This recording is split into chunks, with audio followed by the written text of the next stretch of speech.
26 years of my life get reduced to a termination notice, while some 25-year-old kid sat across from me like I was broken hardware ready for disposal. The secure conference room at Defense Tech Solutions felt more like a court-martial, and I was definitely the one getting drummed out. My name is Andrew Garrett. I'm 53 years old, and I just watched my career get handed to a business school graduate who thinks national security is something you can optimize with PowerPoint slides. Across that polished table, CEO Charles Westfield leaned back with the smug confidence of a man who thought innovation meant firing anyone who actually understood the systems we protected. Next to him sat his grandson Brandon, fresh out of Wharton, already wearing a visitor's badge around his neck like some kind of medal. The kid looked more interested in checking his phone than understanding what he was about to inherit. "Your time here is done, Drew," Charles said, sliding those termination papers across like he was dealing cards. 26 years is a good run, but defense tech needs fresh perspectives. Brandon understands digital transformation in ways your generation simply cannot. Brandon nodded like he'd just solved world hunger. This was the same kid who'd spent his internship last summer, suggesting we migrate all our Pentagon contracts to cloud servers and asking why we couldn't just use machine learning to automatically stop cyber attacks. I'd sat through 4 meetings where he used phrases like leverage AI-driven security paradigms without anyone having the spine to ask what it actually meant. The timing was perfect, in the worst possible way. 3 days ago, I'd missed my son Jordan's presentation at Lockheed Martin because we had a critical vulnerability in our Federal Reserve communication protocols. Jordan worked defense contracts too, following in the old man's footsteps, and I could hear the disappointment in his voice when he called. "I understand, Dad. The mission comes first, but understanding doesn't make it hurt less." I'd spent that entire weekend patching security holes that could have compromised banking data for half the East Coast. While Brandon was probably at some tech conference posting motivational quotes on LinkedIn, I was deep in classified systems protecting the financial infrastructure that keeps this country running. The vulnerability could have given foreign actors access to transaction routing for every major bank from Boston to Miami. Now here I was getting shown the door by the same family that had called my work mission critical just last month. Charles straightened his tie, acting like he'd just made the smartest business decision since sliced bread. "Brandon's going to completely revolutionize our security architecture, artificial intelligence integration, blockchain verification, real 21st century solutions." I almost laughed out loud. The 21st century? I'd been protecting digital infrastructure since before Brandon learned to drive. But I kept my mouth shut and reached for the pen. What these two geniuses didn't know was that Charles's father, the company founder, had been paranoid about corporate sabotage back in 1999. The old man had insisted on a very specific clause buried deep in all our government licensing agreements. If the original defense architect was ever terminated without cause, all operational rights to the 24 cybersecurity patents I developed would automatically revert back to me personally, not the company. I'd thought it was overkill when we first drafted those contracts 25 years ago. Back then, Defense Tech was just a small Virginia Beach outfit with 18 employees and big dreams of Pentagon contracts.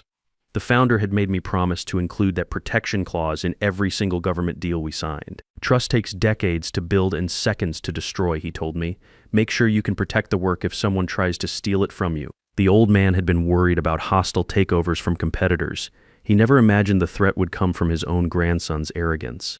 Over the years, that portfolio had grown to include 24 patents worth approximately $285 million and covering everything from encrypted military communications to automated threat detection for critical infrastructure.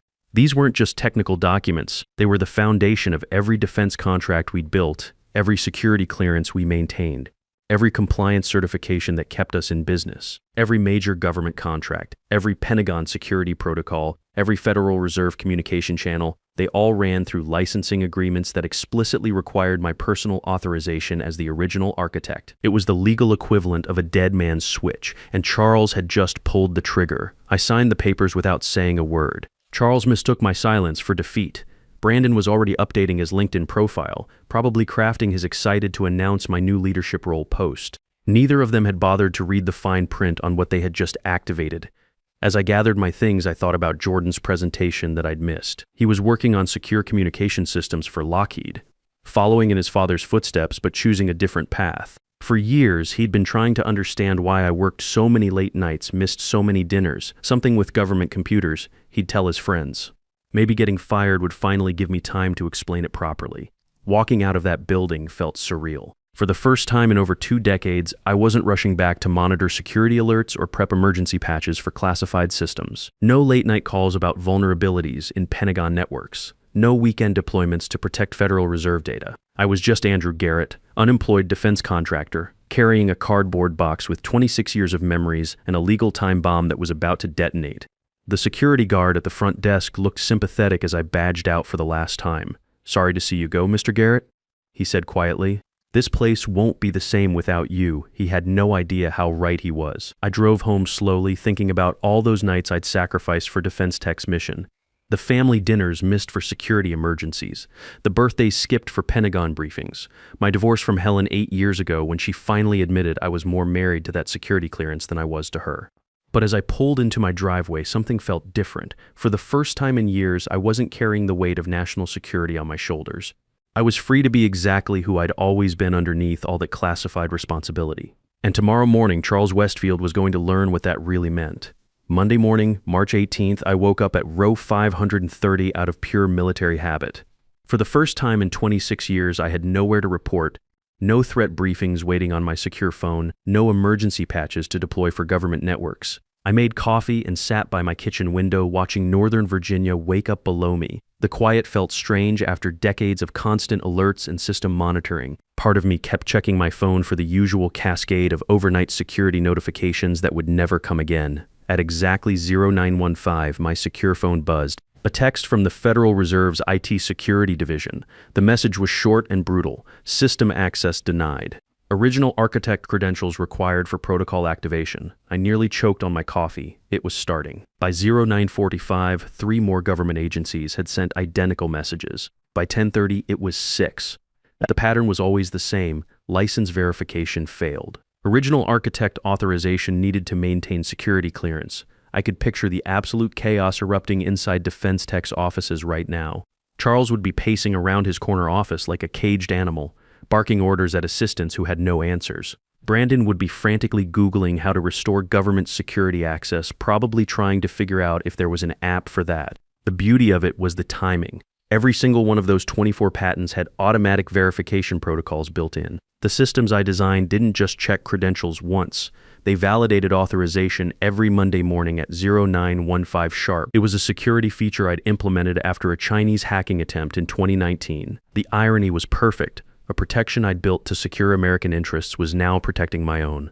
My phone started ringing around 1100. First, it was Amanda Torres, our head of defense operations. Then Staff Sergeant Martinez from the Pentagon Technical Liaison Office. Even some agency contacts were calling me directly, trying to understand why their secure communications had suddenly gone dark.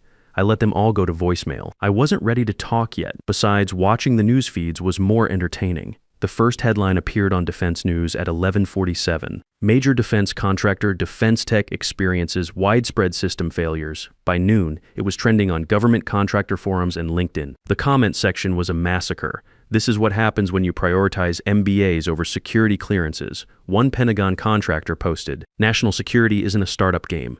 You need people who've actually fought these digital battles," wrote another. Brandon had posted something early that morning about exciting leadership transitions and innovative security paradigms for the digital battlefield. The post had 1,200 angry comments and counting.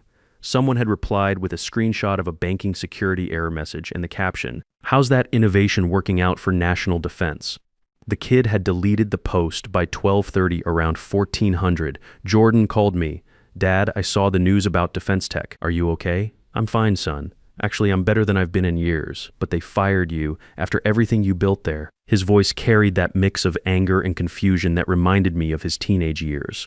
For a moment, I heard echoes of arguments we'd had when he was 16, questioning why I worked so late, why the job always came first. Sometimes the best thing that can happen is getting fired by people who don't understand what you protect. I don't get it. If you built all their security systems, how can they just replace you?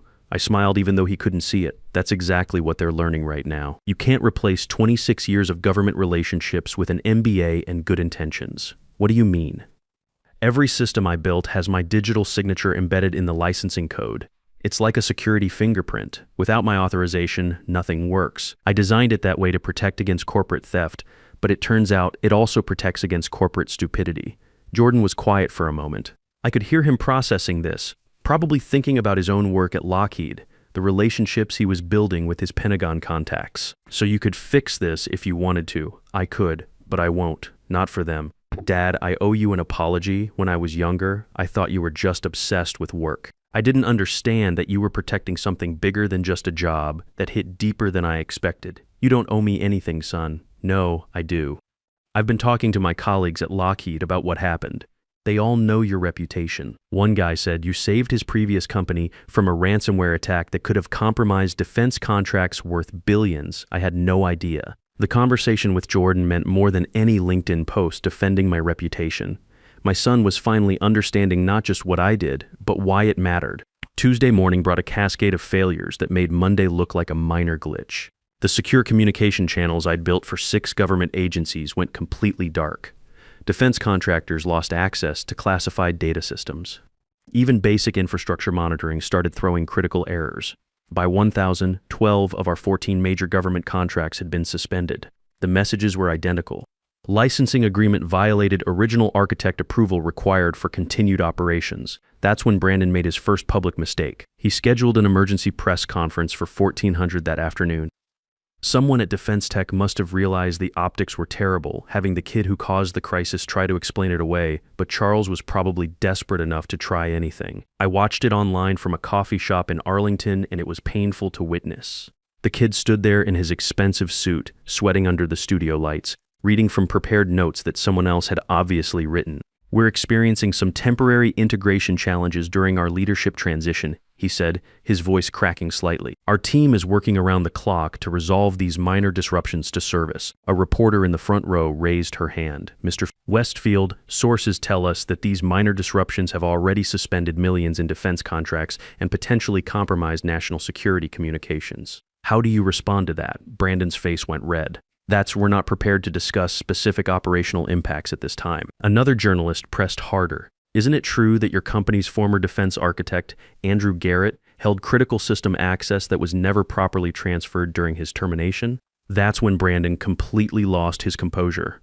Andrew Garrett represented the old guard mentality that was holding this company back. His methods were outdated. His systems were legacy technology that needed to be replaced anyway. Defense Tech is moving forward with AI-driven solutions that don't rely on obsolete thinking from previous generations. I had to give him points for commitment. Even while his grandfather's company was burning down around him, he was still pushing the innovation over experience narrative. But calling my life's work obsolete thinking on national television was a tactical error of epic proportions. Within hours, defense professionals across the industry were defending my reputation online. These were people who'd built their own careers using frameworks and protocols I developed. Pentagon liaisons who'd worked with me for decades. Military contractors who understood what was really at stake. The tide of public opinion was turning into a tsunami, and Brandon was about to get swept away. One post that went viral came from Colonel Sarah Martinez, a Pentagon cybersecurity director. I've worked with Andrew Garrett on 7 major security audits. His obsolete methods have prevented more data breaches than Brandon Westfield has probably even heard of. This is ageism disguised as innovation, and it's going to cost people their security clearances. Another from James Rodriguez, who'd worked under me for 6 years before starting his own firm. Andrew Garrett taught me everything I know about defense cybersecurity. Calling his work legacy technology is like calling gravity an outdated concept. Some things don't need to be disrupted, they need to be respected. Even Amanda Torres posted something that afternoon, and she was still technically employed at Defense Tech, watching a 26-year expert get replaced by someone who thinks blockchain solves national security. This industry has lost its mind. Brandon tried to respond to the growing criticism with another LinkedIn post that evening. It was a masterpiece of corporate speak and personal destruction.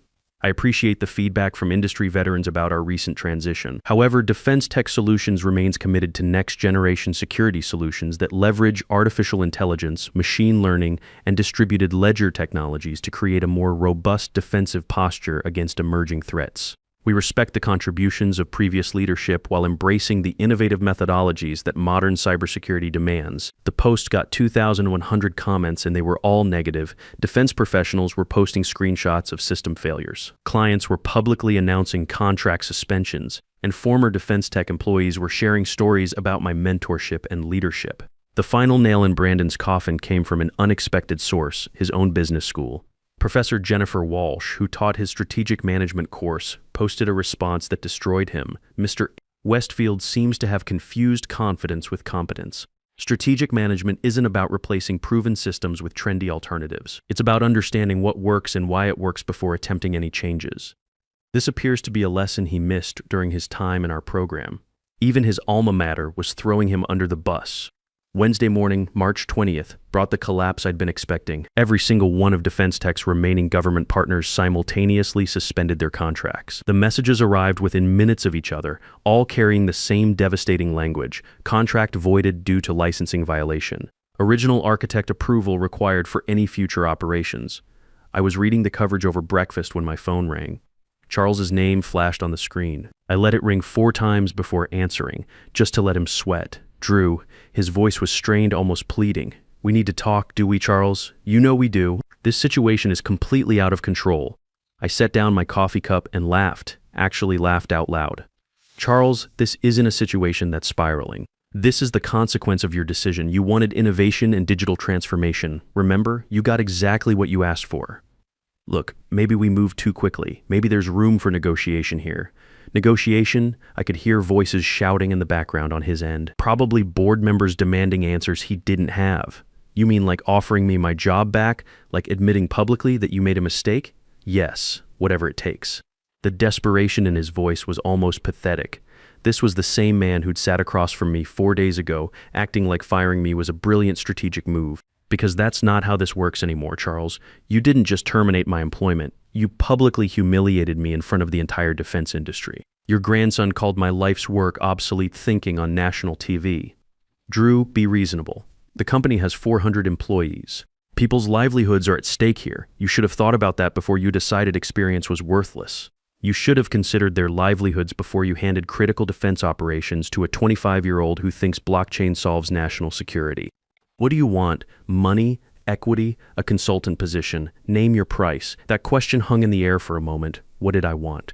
For weeks I thought I wanted revenge. I wanted to watch them suffer the way they'd made me suffer. But sitting there listening to Charles beg, I realized something had changed. I don't want anything from you, Charles. That's the point you're missing. You can't buy back trust. You can't purchase 26 years of government relationships. And you definitely can't undo the damage your grandson did to our reputation. The board is meeting in 2 hours. They're going to demand my resignation.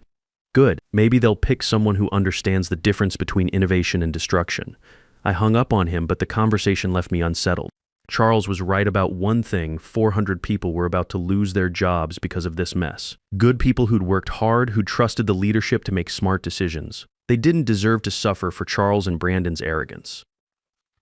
The stock market opened that morning with Defense Tech down 52% in pre-market trading. By lunch, it had dropped another 8%. Financial news networks were running continuous coverage with headlines like "Defense Contractor Collapses After Leadership Blunder," and "When Nepotism Meets National Security," a cautionary tale. The most damaging coverage came from Defense Industry Weekly, a trade publication that had featured me on their cover 3 times in the past decade. Their article was brutal.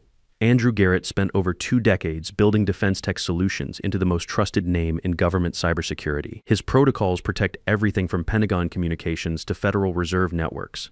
Yesterday, the company's new leadership called his methods obsolete. Today, they're begging him to come back as their entire client base abandons ship. This is what happens when buzzwords replace expertise. By 1400, "Bring Back Garrett" was trending on LinkedIn. Defense professionals from around the world were sharing stories about working with me, defending the systems I'd built, and absolutely destroying Brandon's reputation in the process. Around 1500, I got a call that would change everything. The number showed up as restricted, which usually meant government business. "Mr. Garrett, this is Colonel Patricia Wells from the Department of Defense Cybersecurity Division. I hope you have a few minutes to talk." I knew Patricia by reputation. She was serious business, former NSA, current Pentagon cyber operations. If she was calling me directly, something big was happening. "I have time, Colonel. We've been monitoring the situation with Defense Tech very closely. The failure of their systems has created some significant concerns about continuity of operations for several critical defense contracts." I waited for her to continue. "More importantly, we've been impressed by the elegance of your security architecture. The fact that your systems automatically protected themselves from unauthorized access demonstrates exactly the kind of forward-thinking design we need more of, not less." She paused, and I could hear the weight behind her next words. "We'd like to offer you a position as Senior Cybersecurity Advisor for the Department of Defense. You'd be coordinating threat response across multiple agencies." working with a budget of $2.2 billion and leading teams of the most skilled defense professionals in the country. I set down the coffee mug I'd been holding. I'm listening, Colonel. The salary is a $195,000 base, plus performance bonuses that typically add another 25%. Full benefits, security clearance upgrade to TSSCI, and the kind of resources you've never had access to in the private sector. Most importantly, you'd be working with people who understand the value of experience. The number was solid. Defense Tech had been paying me $165,000 after 26 years of service. This was better money, plus benefits, plus the chance to work at the highest levels of national security. But more than that, it was recognition that experience still mattered somewhere. There's one more thing, she added. We've been monitoring the defense contractor job market since your termination became public. 14 major firms have contacted us asking for your contact information. Word travels fast in our industry, Mr. Garrett. Everyone knows what Defense Tech lost when they let you go. I thought about those 400 employees who were about to lose their jobs. I thought about Amanda Torres and the other good people who'd worked alongside me for years.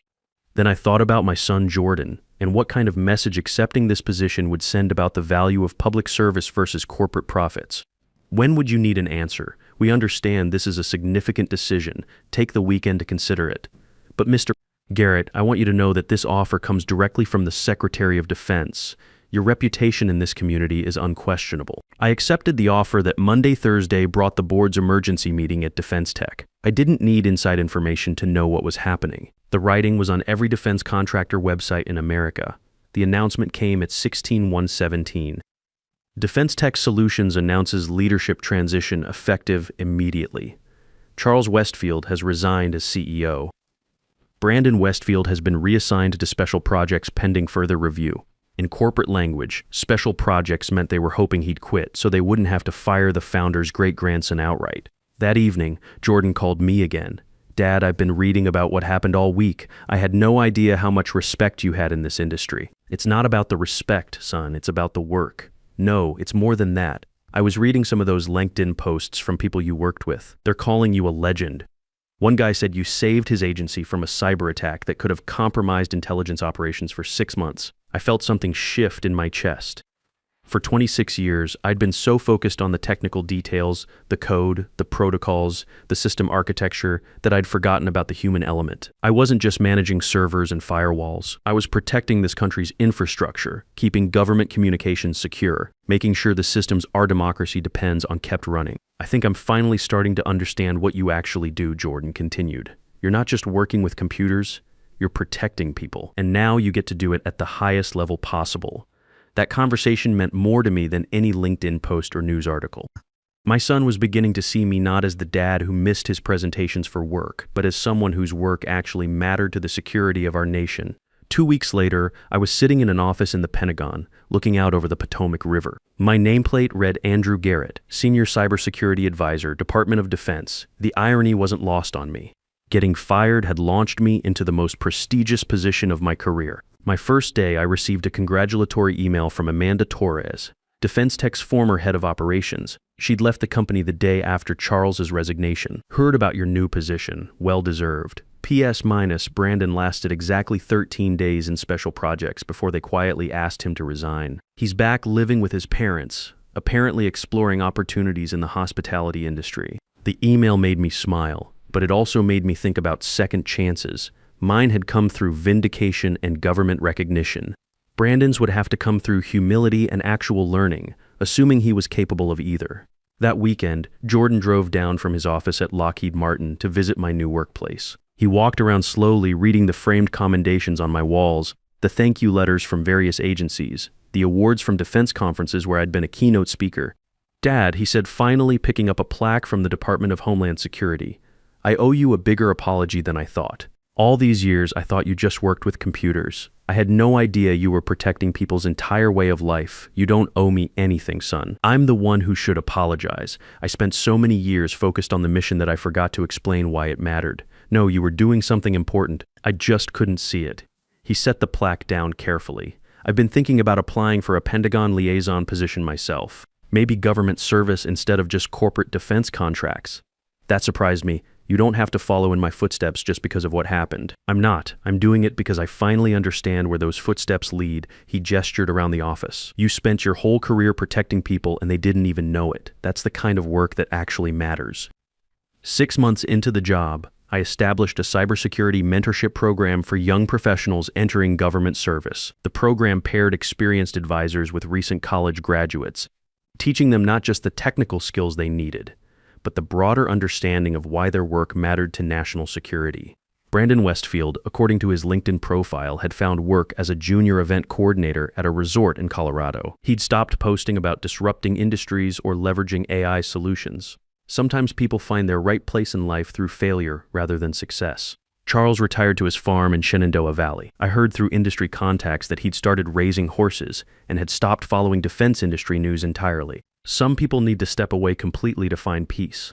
Defense Tech Solutions was eventually acquired by a larger defense contractor for about $95 million, roughly 30% of what the company had been worth before my departure. The acquiring company hired me as a consultant to help restore the government relationships that had been destroyed, which felt like a fitting circle of professional life. The best part of my new position wasn't the salary or the prestige, it was the work itself. For the first time in my career, I was collaborating with people who understood that cybersecurity wasn't just about technology. It was about trust, relationships, and the patient accumulation of expertise over decades. My team included former NSA analysts, MIT professors, and industry veterans who'd been fighting cyber warfare since before Brandon was born. When we met around conference tables, nobody questioned my methods or suggested we needed to disrupt our approach. They respected what worked and built on it intelligently. Looking back now, I realize that Charles and Brandon did me the greatest favor of my professional life.